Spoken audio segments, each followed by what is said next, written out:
네, 안녕하세요. 가슴 명상 댄스타 원장 하트러브입니다. 에, 제가 지금은 하비르 방향에 대해서 이제 가슴 여행을 하고 있죠.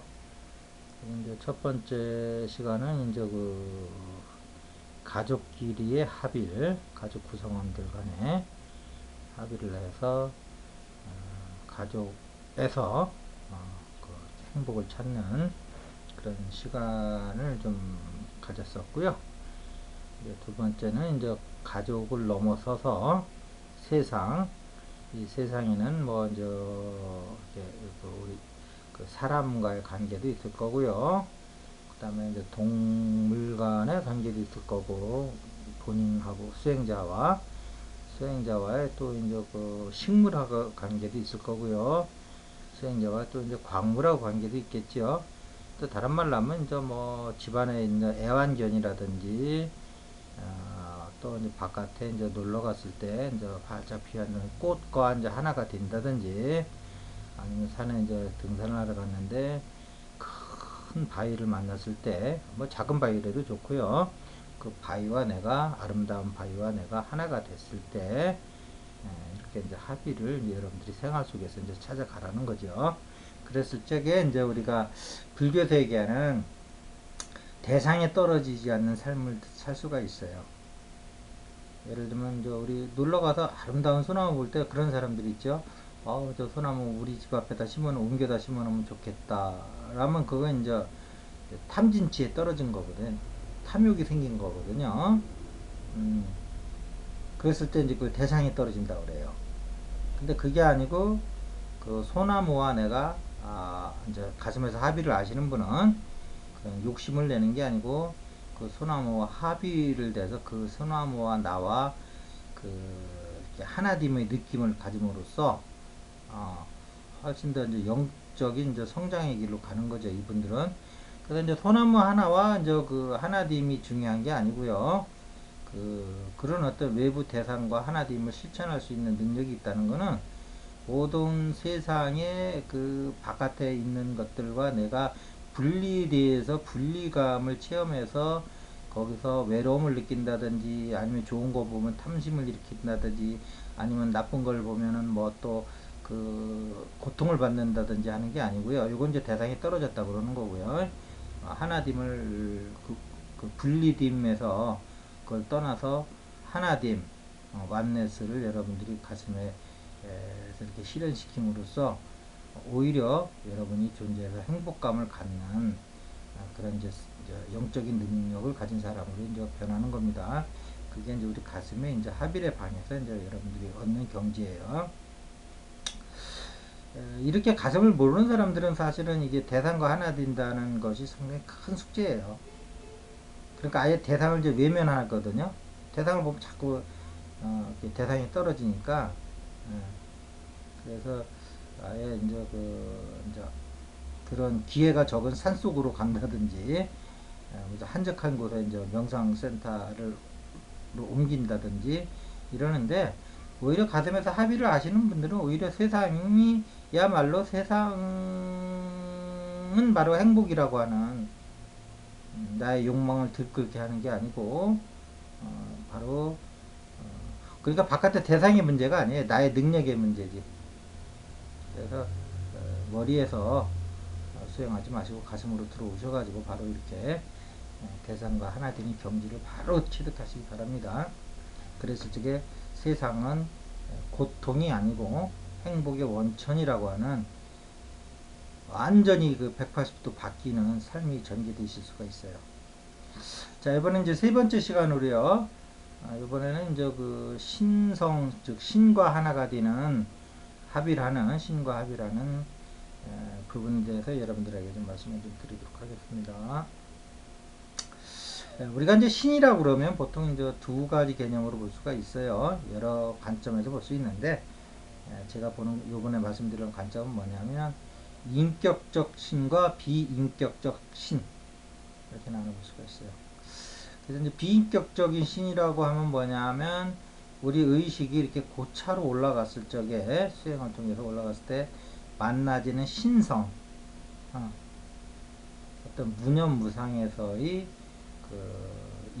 절대 이론성 세계로 들어가서 내 의식도 멈춰서고 내 몸도 내 호흡도 일체 정갈하게 돼서 그때 얻어지는 신성과 하나가 된 경지, 그러니까 인성을 넘어섰다는 거죠. 인간적 성품을 넘어서 고차 의식과 하나가 됐을 때, 이것은 어떻게 보면 이제 비인격적인 면이 강해요. 이 신성은. 그래서 다시 생각하고 호흡하고 이쪽으로 내려오면 그 신성하고는 내가 이제 다시 떨어지는 거죠.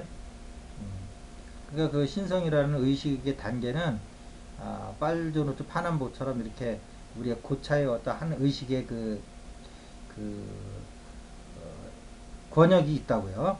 근데 우리가 이제 그 의식이 그걸 못 이렇게 계속 거기서 머물 수가 없으니까 수행을 좀 한번 올라가서 거기랑 이렇게 접선이 됐다가 또 수행을 끝나면 또 떨어져서 또 이렇게 고해의 어떤 의식의 대여건으로 들어와서 또 이렇게 번뇌만상이 휩싸이고 이러는 거죠. 그래서 우리가 올라갔다 떨어졌다 올라갔다 떨어졌다 계속 이렇게 되는 거죠. 수행을 해서 다시 올라가면 또 그걸 만났다가 또 일상으로 들어오면 또 떨어졌다가, 그러니까 이제 우리 수행은 계속 신성에 이제 목마르게 돼 있어요. 근데 이제 인격적인 그러면 신은 뭐냐? 같은 신성인데 그것을 우리 인간이라는 게 이제 인격적인 면이 있잖아요. 비인격적인 면도 있지만 원리적인 면에는 비인격적이지만 원리를 운영하는 건 또 인격적인 면이란 말이에요. 그래서 우리한테는 그렇게 절대적인 신성이 필요한 게 아니고 우리와 같이 웃어주고 우리와 같이 울어줄 수 있는 신이 필요한 거예요. 그래서 그 신성에다가 이제 이름을 붙이기 시작하는 거죠. 하나님 아버지라고 그러든지 아니면 그냥 아버지라고 그러든지. 그랬을 적에 그 신성은 우리한테 인격으로 다가서는 거예요. 그래서 예수님은 꼭 그 신성의 그 의식 단계를 부를 때 아버지라고 불렀잖아요. 그 인격화하는 겁니다. 그것을. 왜냐하면 우리는 인격체이기 때문에 비인격적인 신성보다는 인격적인 존재가 더 가깝게 느껴져요. 그래서 신성한 의식 이거보다는 아버지 이렇게 하는 게 훨씬 더 가깝게 느껴지지 않나요? 여러분들도 하나님 아버지 이렇게 하나님 아버지를 그냥 신성한 의식 이렇게 하는 것보다는 하나님 아버지 훨씬 더 이렇게 인격적으로 와닿잖아요. 자, 그래서 이 하빌의 방에서는 뭐냐 하면 우리가 이제 일상의식에서 이제 이 신성과 이렇게 이제 합의를 하는 거기 때문에 그때는 이제 인격적 신, 우리가 이제 우리 의식 속에서 이제 전환을 시켜줘야 돼요. 그래서 내가 하나님 아버지하고 합의를 이룬다 할 때 이제 우리가 인격적 아버지가 느껴지죠. 특히 이제 기독교 믿으시는 분들은 뭐 인격적 아버지 하나님에 대해서 이제 항상 이렇게 느끼고 사실 텐데 그 존재를 느끼기만 하지 마시고요. 이렇게 아버지의 가슴과 내 가슴을 이렇게 연결시키세요. 마치 우리 가족의 뭐 아버지라든지 가족의 와이프라든지 남편하고 이렇게 가슴과 가슴을 연결시키듯이 하빌의 방에서 연결시키세요. 그러면은 내 가슴이 이렇게 신성의 의식 단계로 들어가져요. 그래서 우리 의식이 한없이 넓어지면서 이론적이고 전체 의식적이면서도 또 그 아버지의 그 부드러움과 따뜻함, 이 인격적인 거, 이렇게 선정에 들어갔을 때 만나지는 그 비인격적인 그런 어떤 고매한 의식 상태가 아니고요. 부드러우면서도 따뜻함이 느껴지는, 그러면서도 의식이 엄청 확장돼서 내가 생각하는 하나님만큼 의식이 넓어져요. 그래서 그 아버지와 내가 하나가 되는 거예요. 그래서 아버지 속에 내가 있고 내 속에 아버지가 있다고 하는 예수의 말이 이 말을 얘기하는 거예요. 물론 이제 좀 차원은 좀 다르죠. 더 깊게 들어가셨죠. 예수님께서는. 그러나 우리가 일반적인 수행인들이 이 신과 합의를, 신성보다는 신이라고 하는 인격적 존재와 신성을 인격적 존재로 표현한 신이라고 하는, 아니면 나는 기독교인이 아니라서 뭐 하나님 아버지라는 말은 좀 나한테 좀 생소해서 차라리 그냥 신이라고 하는 게 나는 더 와닿는다, 넓게 와닿는다면 그냥 신과의 합의를 하세요. 음. 사람마다 신에 대한 건 다 틀린 거거든요. 사람이 60억 있으면 60억에 하나님이 있는 거예요. 사람마다 생각하는 게 다 틀려요. 그래서 자기가 생각하는 신하고 합의를 이루세요. 그건 자기 이상형이란 말이에요. 자기가 안에 있는 신은 그 이상형과 그걸 신이라고 하는 거죠. 그러니까 이 말을 정확히 이해를 하셔야 돼요. 그럼 신은 없는 거냐? 그런 건 아니에요. 의식의 단계에 있어요. 저 고차 의식의 하나의 권역으로. 자, 그래서 이 모든 에너지는 비인격적인 면과 인격적인 면을 같이 있는데 우리는 이제 인격적 존재이기 때문에 거기서 인격적인 면을 뽑아서 이제 같이 연결시키는 거예요. 아버지 하나님이라고 하든 신이라고 그러든 아니면 뭐 무슨 뭐 아미타불 부처님이라고 하든 관세음보살님이라고 하든 그 가슴과 가슴끼리 연결시키면 그 에너지와 내가 이렇게 합일이 돼서 그 신과 하나가 되는 그런 경지로 들어갈 수가 있어요. 근데 이것은 뭐 중요한 것은 여러분이 뭐 일상의 그냥 행동에서 하시는 거예요.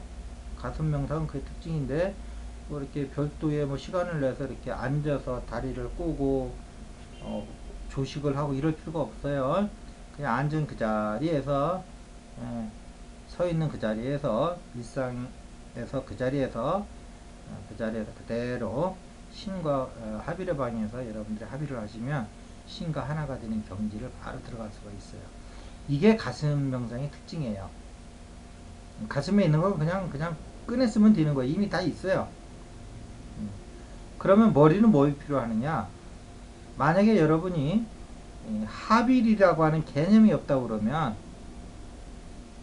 우리 가슴에 비록 합일이 있다 하더라도 이걸 못 꺼내 쓴다는 거예요.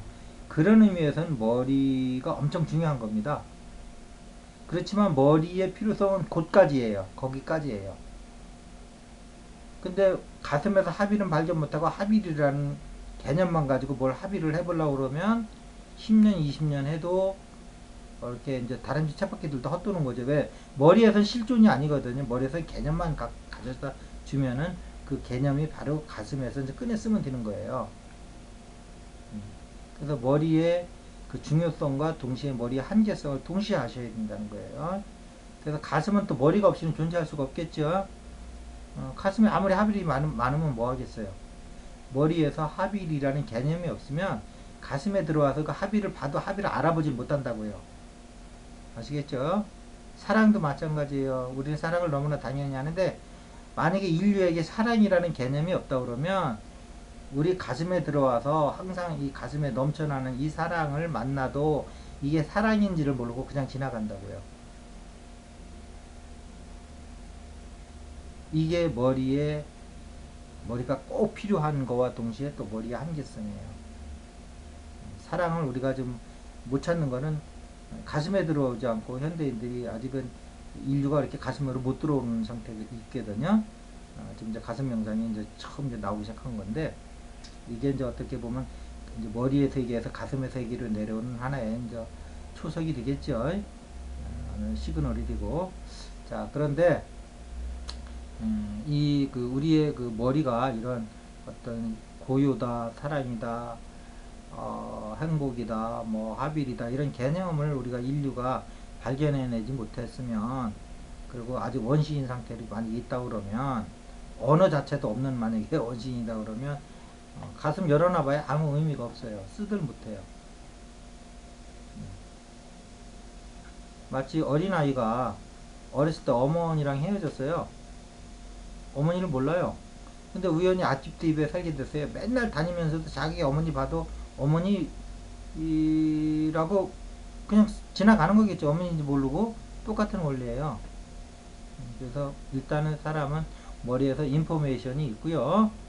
정보와 지식이 있고 그런 다음에 이제 가슴에서 실현시키는 거예요. 자 오늘은 합일의 방 세 번째 시간으로 첫 번째 시간 가족과의 합일, 두 번째 시간 세상과의 합일, 대상과의 합일이죠 바깥에. 세 번째 시간은 신과의 할별에 대해서 말씀을 드렸습니다. 가슴을 알면 쉬운 거니까 이 기회를 못 잡아가지고 평생을 합일이라는 단어만 알고 합일이 어떤 건지 체험 못 하시고 이런 불행이 없도록 가슴에 꼭 들어오셔가지고 바로바로 증득하시기 바랍니다. 그냥 꺼냈으면 되는 거예요. 자, 오늘 여기까지 하겠습니다. 감사합니다.